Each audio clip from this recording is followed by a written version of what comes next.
Hello, my name is Ankit Chauhan and in this video we are going to discuss what is Fajans rule. So देखिए Fajans rule क्या होता है। Fajans rule में हम लोग पढ़ते हैं partial covalent character in ionic bond। जब हम ये स्टेटमेंट बोलते हैं कि आयनिक बॉन्ड के अंदर कोवलेंट करेक्टर का जनरेट होना, तो ना एक्चुअली में हमारे माइंड में कोई इमेज नहीं बनती जो इस चीज को रिप्रेजेंट कर पाए। अब इमेज बनने का मीनिंग क्या है? इमेज बनने का मीनिंग ये है कि जब आपको कोई बोलता है कोवलेंट बॉन्ड, सिर्फ कोवलेंट बोलता है, ठीक है, और हमें कोवलेंट का मीनिंग पता है, तो हम क्या बोलते हैं? कोवलेंट मतलब शेयरिंग ऑफ इलेक्ट्रॉन। और हमारे माइंड में एक इमेज बनती है। इमेज कैसी बनती है कि एक ए है हमारे पास जिसके पास एक इलेक्ट्रॉन है, एक बी है हमारे पास जिसके पास एक इलेक्ट्रॉन है, और दोनों के इलेक्ट्रॉन आपस में शेयर हो जाते हैं, कुछ इस टाइप से शेयर हो जाती है, ठीक है। और ऑर्बिटल फॉर्म में अगर हम देखें तो हम कुछ ऐसे रिप्रेजेंट करते हैं कि उनका इलेक्ट्रॉन क्लाउड शेयर हो गया। तो हमें समझ में आता है कि कोवलेंट बॉन्ड क्या है, ठीक है। वहीं पे अगर हमसे कोई बोलता है आयनिक बॉन्ड, ठीक है, किसने आयनिक बॉन्ड बोला, तो फटाफट से हमारे माइंड में एक इमेज बनेगी कि आयनिक मतलब होता है कि ए हमारे पास है, उसके पास इलेक्ट्रॉन होगा, बी के पास इलेक्ट्रॉन होगा। अब ए जो है वो कंप्लीट ट्रांसफर कर देगा अपने इलेक्ट्रॉन का, पूरी तरीके से अपने इलेक्ट्रॉन को बी को दे देगा।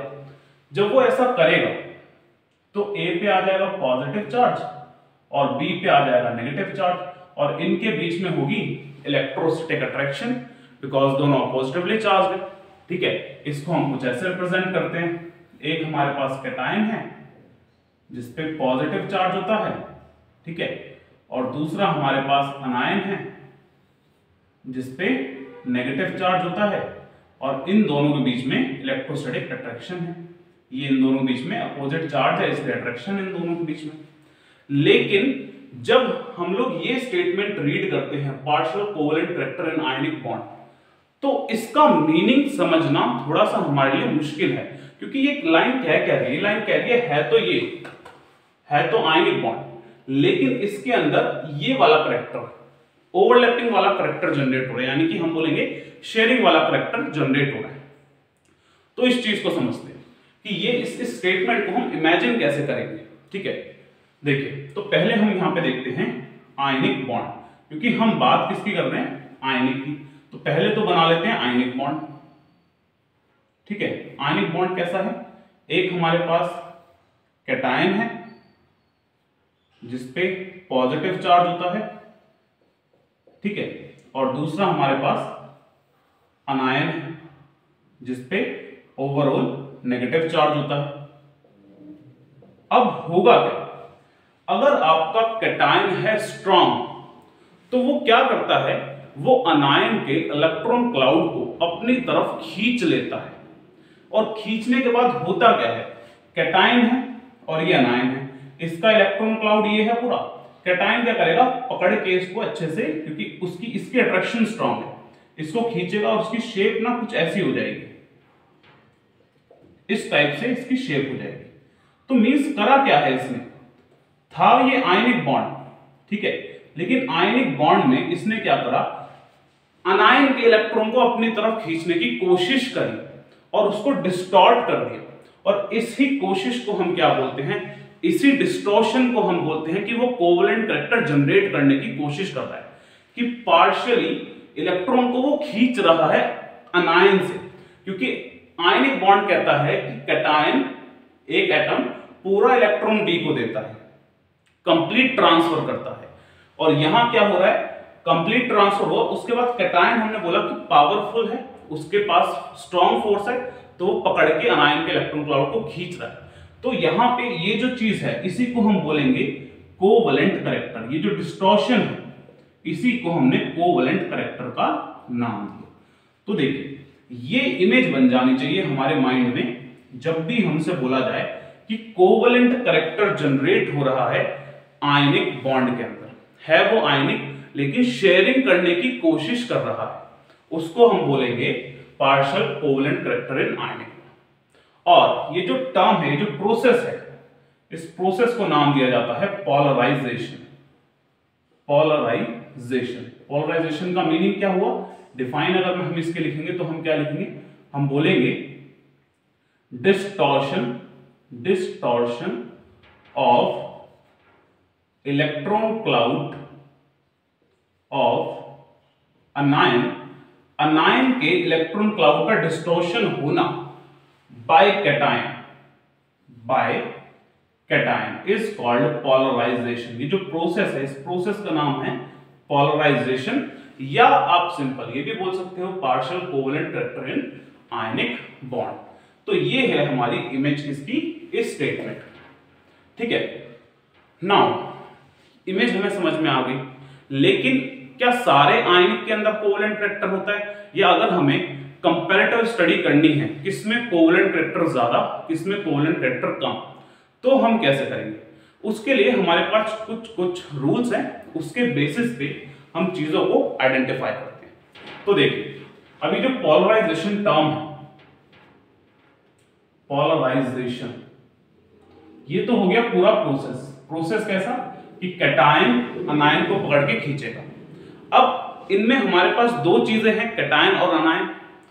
दो चीजें हो सकती हैं, कैटायन आपका बहुत स्ट्रांग है तभी वो खींचेगा, ठीक है, या ये हो सकता है कि अनायन का जो इलेक्ट्रॉन क्लाउड है, अनायन का जो इलेक्ट्रॉन्स पे होल्ड है, यानी कि इसका जो न्यूक्लियस का इसके इलेक्ट्रॉन्स पे होल्ड है वो बहुत ही वीक हो, तब भी वो खिंच जाएगा आसानी से।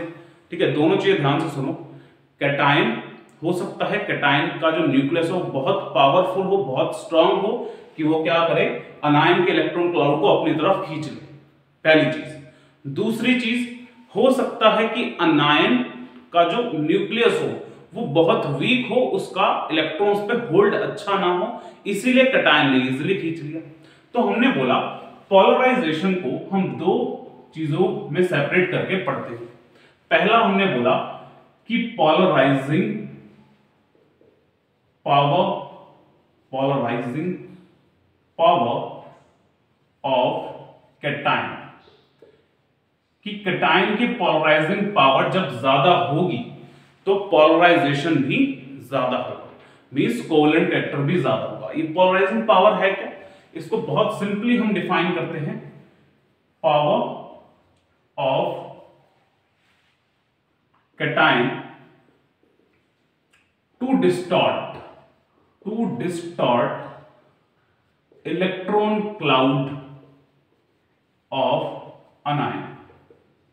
ठीक है, या आप ऐसे बोल सकते हो power of nucleus of cation to attract electron cloud of अनायन।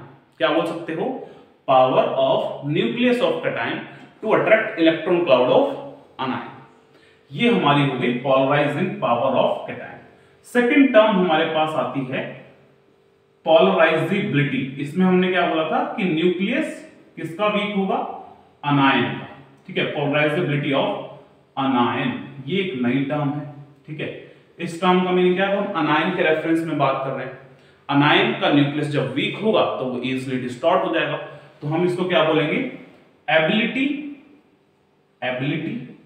Of anion to get distorted. अब ना ये दो जो टर्म्स है हमारे सामने, इन दो टर्म्स को ना हम कभी कभी एक जैसे ही समझ लेते हैं, हम समझते हैं एक ही चीज है ये, क्योंकि एक्चुअली मीनिंग भी सेम ही निकल के आ रहा है। अगर मैं उसको रीड करूं तो power of cation to distort electron cloud of anion, electron cloud का डिस्टॉर्ट होना, इसमें ability of anion to get distorted. लेकिन जब हमने दो ये टर्म दी तो ना हमने रेफरेंस लिया, हम अगर पोलराइजिंग पावर बोल रहे हैं तो हमने कैटायन को रेफरेंस लिया कि कैटायन स्ट्रांग है। ठीक है, जब हम पोलराइजेबिलिटी बोलते हैं तो हमने अनायन को रेफरेंस लिया कि अनायन का न्यूक्लियस वीक है। ठीक है, तो ये हमारे पास दो टर्म्स आती हैं। अब ये जो पोलराइजिंग पावर है कैटायन की कब ज्यादा होगी, ठीक है, कब पोलराइजेबिलिटी ऑफ अनायन ज्यादा होगी, तो इसको हम स्टडी करते हैं। सबसे पहले पोलराइजिंग पावर ऑफ कैटायन देखते हैं। पोलराइजिंग पावर ऑफ कैटायन, बहुत सिंपल सी चीजें हैं हमारे पास।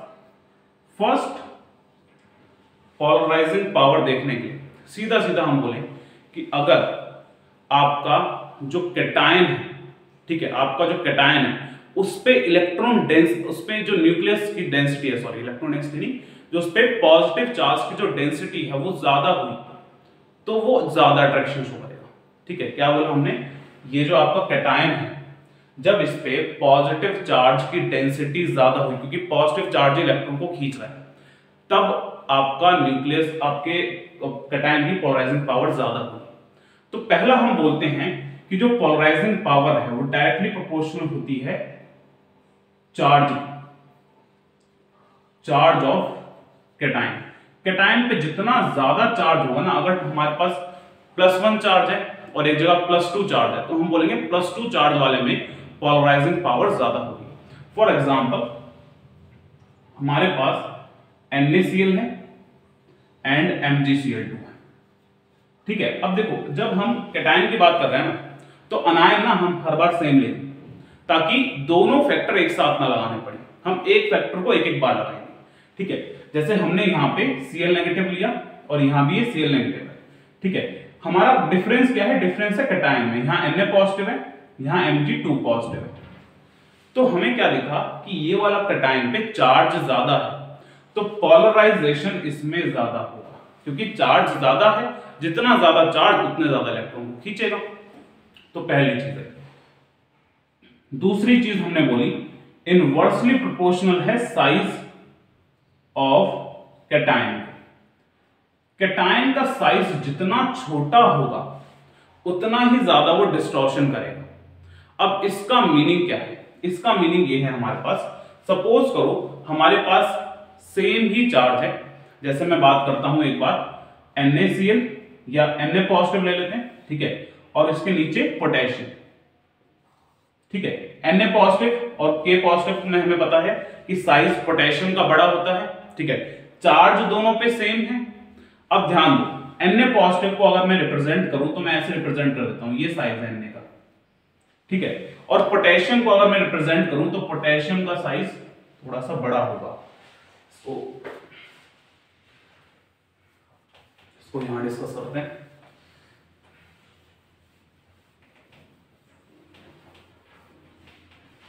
इस वाले एग्जांपल को यहां देखिए, ये है हमारे पास सोडियम NaCl ले लिया हमने। ठीक है, और एक जगह हमारे पास है KCl। अब देखिए सोडियम का साइज होगा छोटा। ठीक है, क्लोरीन दोनों जगह सेम साइज का होगा, चाहे वो KCl हो चाहे वो NaCl हो। ठीक है, क्लोरीन का साइज सेम होगा और यहां पे पोटेशियम का साइज बड़ा है। ठीक है, और क्लोरीन का एज इट इज, क्लोरीन का साइज दोनों जगह सेम होगा। ठीक है, तो ये तो हमारी सेम चीज हो गई। डिफरेंस आ रहा है यहां, तो ना हमें दिख रहा है कि जब आपका कैटायन का साइज जब बढ़ जाता है तो क्या होगा, न्यूक्लियस जो कि पॉजिटिव चार्ज, जिस पे पॉजिटिव चार्ज कंसंट्रेटेड है, उसका डिस्टेंस अनायन से बढ़ गया एज कंपेयर टू दिस। यहां डिस्टेंस कम है, यहां डिस्टेंस ज्यादा है, क्योंकि बड़ा साइज होगा, न्यूक्लियस सेंटर में होता है, डिस्टेंस बढ़ जाएगा। जितना ज्यादा डिस्टेंस बढ़ता है उतना फोर्स कम होगा। तो अगर मेरे पास साइज कैटायन का बड़ा है तो वो इलेक्ट्रॉन क्लाउड को इतना इफेक्टिवली नहीं अट्रैक्ट कर पाएगा, लेकिन अगर मेरा साइज छोटा है तो मेरा अनायन जो है वो पास होगा, और डिस्टेंस कम है तो फोर्स ज्यादा रहेगा। तो यहां हम लोग क्या बोलते हैं कि इनवर्सली प्रोपोर्शनल है साइज के। जैसे अगर मेरे पास एक जगह LiCl है और एक जगह NaCl है, तो मैं बोलूंगा कि LiCl के अंदर कोवेलेंट कैरेक्टर ज्यादा होगा as compare to NaCl, because LiCl जो है मेरा, उसका साइज छोटा है, Na का साइज बड़ा है। जितना बड़ा साइज उतनी कम डिस्टॉर्शन। तो ये हो गया पहला चार्ज, दूसरा हो गया हमारा साइज। थर्ड देखिए, थर्ड हमारे पास क्या फैक्टर आता है, थर्ड फैक्टर हमारे पास noble and pseudo noble configuration से आता है। ठीक है, noble gas configuration and pseudo noble gas configuration. अब देखिए थर्ड पॉइंट है कि स्यूडो नोबल, अगर मेरे पास स्यूडो नोबल गैस कॉन्फ़िगरेशन है, ठीक है, किसी भी कैटायन की स्यूडो नोबल गैस कॉन्फ़िगरेशन है, होती क्या है, 18 इलेक्ट्रॉन सिस्टम अगर मेरे पास है लास्ट शेल के अंदर, ठीक है, उसकी पोलराइजिंग पावर ज्यादा होगी, यानी कि उसमें कोवेलेंट कैरेक्टर ज्यादा होगा as compare to noble gas. Noble gas configuration क्या होती है, जो 8 इलेक्ट्रॉन हो, ठीक है। दोनों में डिफरेंस क्या है, स्यूडो नोबल में 18 होते हैं लास्ट में, इसमें 8 होते हैं। इसको समझो विद एन एग्जांपल, ये थोड़ा इंपॉर्टेंट है, बाकी दो पॉइंट तो हमें बहुत इजीली समझ में आ जाते हैं, ठीक है। ये पॉइंट अच्छे से समझेंगे। तो देखिए 18 इलेक्ट्रॉन एग्जांपल हमने ले लिया कॉपर पॉजिटिव, और 8 इलेक्ट्रॉन हमने ले लिया सोडियम पॉजिटिव। कैसे ये 18 है, ये 8 है, वो भी देखो। कॉपर एटॉमिक नंबर होता है 29, ठीक है। सोडियम एटॉमिक नंबर होता है 11। कॉन्फ़िगरेशन अगर मैं लिखूंगा तो कॉन्फ़िगरेशन इसकी आती है 3s2 3p6 3d10। ये इसकी आउटर मोस्ट कॉन्फ़िगरेशन आती है लास्ट में, ठीक है। लास्ट शेल की कॉन्फ़िगरेशन इसकी ये होती है, और इसकी लास्ट शेल की अगर मैं कॉन्फ़िगरेशन लिखूंगा तो आएगी 2s2 2p6, क्योंकि एक एक इलेक्ट्रॉन निकाल दिया हमने, ठीक है। एटॉमिक नंबर इसका 29 है, लेकिन एक इलेक्ट्रॉन निकलने के बाद 28 इलेक्ट्रॉन होंगे इसके पास, तो हमने फिल करे, और सोडियम में हमने यहां फिल करे। तो हमें दिख रहा है लास्ट शेल क्या है, सेकंड शेल में 8 इलेक्ट्रॉन है टोटल, 2 + 6 8, ठीक है। और इसमें 2 + 6 8 + 10 18, तो ये 18 इलेक्ट्रॉन है। इसमें हम बोल रहे हैं इसका जो न्यूक्लियस है उसकी पावर ज्यादा है। क्यों पावर ज्यादा है उसका मतलब समझो। यहां हम लोग समझते हैं शील्डिंग इफेक्ट से मीनिंग। देखो कंसेप्ट ध्यान से सुनो पहले वाला, क्योंकि ये कंसेप्ट थोड़ा सा हमारे लिए अलग हो जाता है, ऑफ टॉपिक हो जाता है। देखो हमारे पास यहां पे डिफरेंस क्या क्रिएट कर रहा है, यहां 3s 3p के साथ साथ ये 3dp है, और यहां सिर्फ 2s और 2, मतलब इसमें s और p है सिर्फ, इसमें d भी है। लास्ट में जब d आ जाता है तो वो ऐसा क्या डिफरेंस क्रिएट कर रहा है कि आपका जो कैटायन है वो स्ट्रांग हो गया, उसकी पावर बढ़ गई, वो अनायन को अच्छे से खींच रहा है, ठीक है। तो देखिए ये हमारा आंसर आता है। सपोज करो ये मैंने सब शेल्स बनाई है, शेल्स में बनाई, सब शेल्स बनाई है, ये s है, ये p है, ये d है, ठीक है। तो एक हमारा कंसेप्ट होता है जिसे हम बोलते हैं शील्डिंग इफेक्ट। शील्डिंग इफेक्ट इसका मीनिंग क्या होता है, इसका मीनिंग होता है कि जब न्यूक्लियस आपका अट्रैक्शन शो करता है तो लास्ट तक आते आते उसका अट्रैक्शन ना धीरे धीरे कम होता रहता है। रीजन क्या होता है, जो इनर शेल्स होती हैं वो एज अ शील्ड की तरह एक्ट करती हैं। शील्ड की तरह एक्ट करने का मीनिंग क्या, न्यूक्लियस ने बहुत स्ट्रांग पावर से मतलब अट्रैक्शन शो करने की कोशिश करी, उसने अपनी पावर डाली। जैसे हम एग्जांपल से समझते हैं, टॉर्च है हमारे पास, ठीक है, टॉर्च न्यूक्लियस हो गया और वो इन सबको पेनिट्रेट करके आगे जाना चाह रही है। और एस जो है ना, एस है बहुत ही हम बोल सकते हैं मोटी सी चादर, जिससे आपका बहुत अच्छी शील्ड बन जाएगी, ठीक है। जो टॉर्च की जो लाइट है वो उसको इजीली पेनिट्रेट करके नहीं जा पाएगी। मैंने टॉर्च ऑन करी, न्यूक्लियस की पावर ऑन करी, ठीक है, और एस मेरा सामने खड़ा है, तो एस का जो शील्ड होता है ना वो सबसे स्ट्रांग होता है। एस की शील्ड सबसे स्ट्रांग है, पी फिर डी फिर एफ। एस की शील्ड बहुत स्ट्रांग है। एस ने क्या करा, न्यूक्लियस की पावर को रोक लिया, ठीक है, न्यूक्लियस की पावर को रोक लिया। सपोज करो 10 इलेक्ट्रॉन थे तो 10 में से उसने 10 प्रोटॉन का फोर्स लग रहा था, सॉरी प्रोटॉन का फोर्स लग रहा था, उसने 10 में से 8 प्रोटॉन का फोर्स रोक लिया अपने पास, और उसके बाद बचा हुआ फोर्स आगे वाले पे जाएगा, ठीक है। पी ने कुछ, पी ने रोका, एस के कंपैरेटिव कम, ठीक है। जैसे हमारे पास एस ने जितना रोका होगा उससे कुछ कम परसेंटेज में पी ने रोका होगा। लेकिन जब मैं बात करता हूं डी की, डी होता है बहुत ही पुअर, डी एंड एफ होते हैं पुअर शील्डिंग।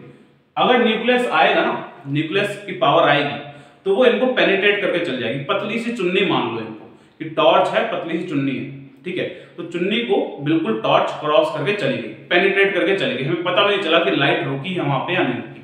तो वही न्यूक्लियस की जो पावर है वो अगर डी है तो डी को तो बिल्कुल ऐसे चीर के चली जाएगी बाहर, ठीक है।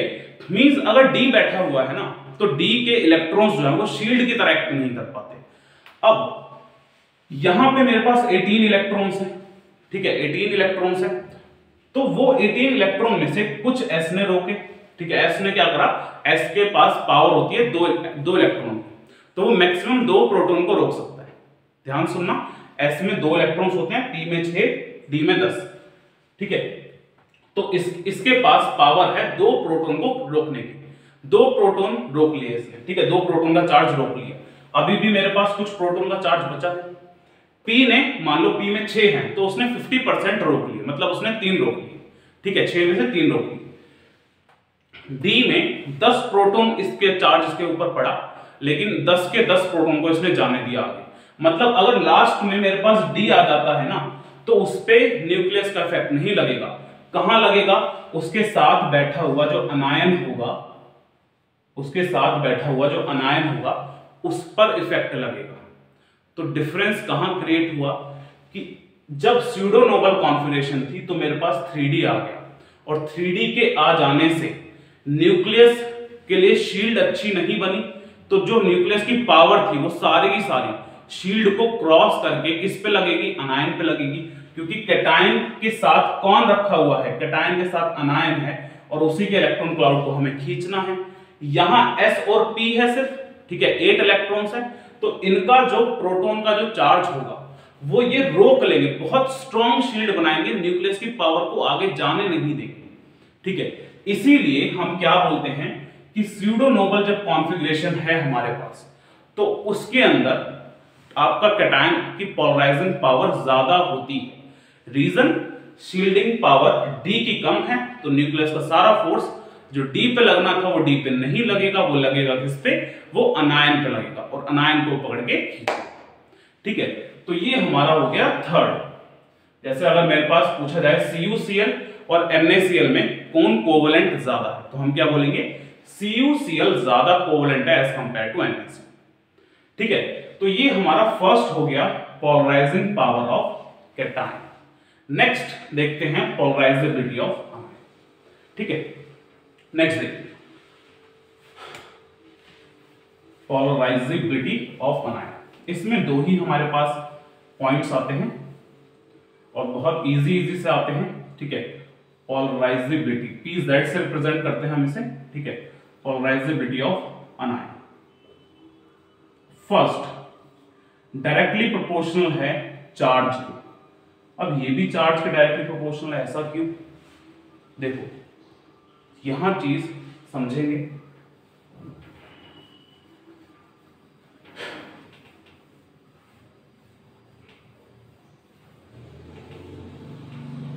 देखिए मेरे पास ये है कैटायन, ये कैटायन है, और ये मेरे पास है अनायन, ठीक है। सपोज करो एक अनायन ऐसा है जिसपे 1 नेगेटिव चार्ज है, इस पे सिंगल नेगेटिव चार्ज है, ठीक है, और दूसरा कैटायन मेरे पास ऐसा ही है जिसपे 2 नेगेटिव चार्ज है। तो जब नेगेटिव चार्ज बढ़ जाता है तो होगा क्या, देखो नेगेटिव चार्ज बढ़ने से क्या होता है कि इलेक्ट्रॉन जो मेरे पास प्रेजेंट है ना, उनमें रिपल्शन होनी शुरू हो जाती है, ठीक है। अगर मैं नेगेटिव चार्ज बढ़ाऊंगा तो क्या होगा, मैंने क्या करा, एक इलेक्ट्रॉन ऐड कर दिया। अब ये एक इलेक्ट्रॉन ऐड होने से इसकी रिपल्शन बढ़ गई, इसके साथ रिपल्शन बढ़ गई। तो रिपल्शन बढ़ने से हुआ क्या, न्यूक्लियस का होल्ड वीक हो गया, न्यूक्लियस अच्छे से होल्ड नहीं कर पाए, क्योंकि अब उनमें ना आपस में लड़ाई है इलेक्ट्रॉन्स में, इलेक्ट्रॉन्स एक दूसरे को धक्का दे रहे हैं बाहर जाने के लिए, क्योंकि उनकी जगह ऑक्यूपाई हो गई। जितने स्पेस में वो पहले रखे हुए थे उसी स्पेस में एक एक्स्ट्रा इलेक्ट्रॉन आया और उसने क्या करा, रिपल्शन क्रिएट कर दी। एक इलेक्ट्रॉन ने रिपल्शन क्रिएट करी तो न्यूक्लियस का होल्ड हुआ कम। जब ऐसे ही मैं सेम ये चीज बनाऊं, सेम मेरे पास चीजें हैं और ऐसे ही बना हुआ है, ठीक है, इतने इलेक्ट्रॉन से, इसमें एक की बजाय 2 मैंने एक्स्ट्रा ऐड कर दिए। जब 2 ऐड होंगे तो रिपल्सिव पावर और भी बढ़ जाएगा, तो इलेक्ट्रॉन एक दूसरे को धक्का मुक्की करने लगे बिल्कुल बाहर निकलने के लिए। तो जब ऐसा होगा कि रिपल्सिव फोर्स आपका आउटर शेल में बढ़ने लगेगा तो न्यूक्लियस कंट्रोल नहीं कर पाएगा, न्यूक्लियस की होल्ड वीक हो जाएगी, ठीक है। और होल्ड वीक होने की वजह से क्या होगा, कैटायन फायदा उठाएगा और उसको पकड़ के खींच लेगा, क्योंकि उनमें तो आपस में लड़ाई है, वो तो आपस में रिपल्शन खेल रहे हैं। तो कैटायन आएगा, कैटायन पकड़ के उसके इलेक्ट्रॉन क्लाउड को खींच लेगा, क्योंकि उनमें रिपल्शन है। तो हमने क्या बोला, अगर अनायन पे चार्ज ज्यादा है तो उसको डिस्टॉर्ट करना आसान है, उसमें ज्यादा एबिलिटी है डिस्टॉर्ट होने की। ठीक है, सेकंड हमारे पास है directly proportional to size of anion. Anion के साइज के भी डायरेक्टली प्रोपोर्शनल है। ठीक है, साइज के कैसे डायरेक्टली प्रोपोर्शनल? देखो,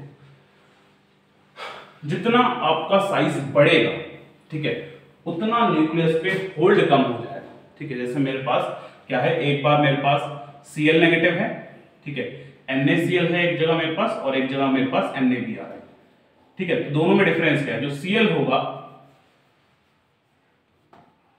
जो Cl है उसका साइज मान लो ये है, ठीक है, और न्यूक्लियस से इलेक्ट्रॉन का डिस्टेंस, उसके इलेक्ट्रॉन क्लाउड का डिस्टेंस ये है। ये है क्लोरीन Cl नेगेटिव। ब्रोमीन कैसे बनाऊंगा मैं? ब्रोमीन का साइज होगा बड़ा, तो सेंटर में न्यूक्लियस और नेगेटिव चार्ज है, तो इससे इसका जो डिस्टेंस है बढ़ गया, और डिस्टेंस बढ़ने से क्या हुआ, उसका जो इलेक्ट्रॉन क्लाउड है अनायन का, उससे ही उसकी अट्रैक्शन क्या हुई, कम हो गई। तो जैसे जैसे साइज बढ़ता रहेगा अनायन का, न्यूक्लियस दूर होता रहेगा, वो उसके इलेक्ट्रॉन क्लाउड को होल्ड नहीं कर पाएगा और कैटायन खींच लेगा उसे। तो हम क्या बोलेंगे, साइज ऑफ कैटायन अनायन के भी डायरेक्टली प्रोपोर्शनल। ठीक है, तो ये सारी चीजें आप फजांस रूल में पढ़ते हैं। एक बार सारी चीजें सम अप करके हम देखते हैं यहाँ पे जो जो चीजें हमने पढ़ी। ठीक है, देखो सारी चीजें एक बार सम अप करते हैं और देखते हैं।